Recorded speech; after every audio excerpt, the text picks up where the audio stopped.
Always consult your use and care guide and owner's manual for additional information.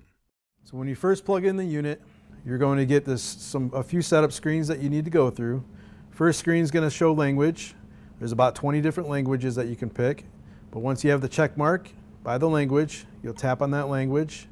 You're going to get this welcome screen, and then you're going to hit next to start setting up the unit. First screen is setting up the time. So I'm going to set the time for 1:30 p.m. You could hit AM or PM down here, but I'm going to leave it on PM and hit set. Then you're going to pick the month, the date, the year.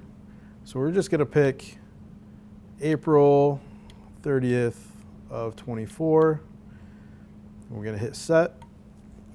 And what's nice about this screen is it actually will walk you through on how to install your water filter.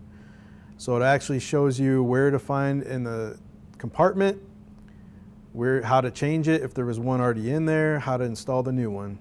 So it's got step-by-step instructions. So once that's installed, you can hit next. So then when you get to the calibrate dispensing screen, you can either calibrate later, and they have a way in the settings to do that, or you can hit calibrate now. When you hit calibrate now, you're going to need a measuring cup with 1 cup or 8 ounces. And what you're going to do is you're going to press the water paddle till that fills up to 1 cup and then let go. And as you do that, you're going to get this screen here.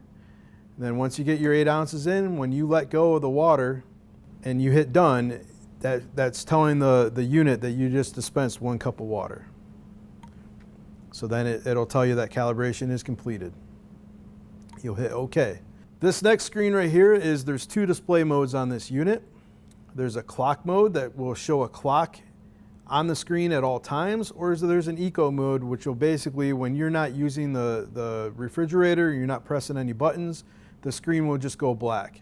So I'll go ahead and press the eco mode for now, and it'll say you're all ready to go, setup complete. We'll hit done. And right here is kind of your home screen. So if we give it a minute, you'll see that the screen will shut off. So now that we're in eco mode, the screen's off. To get the screen to come back on, you just touch the screen and you'll see the times back on. But if you want it so that timer shows all the time, we'll go into settings, which is this button over here. So we're at tools. We'll want to scroll down to preferences. We'll hit display settings. Then we'll tap on where it says eco mode, and it's labeled eco mode to either turn it on or off. So we'll click clock, and we should be good. Next time it times out, it will go right to the clock mode.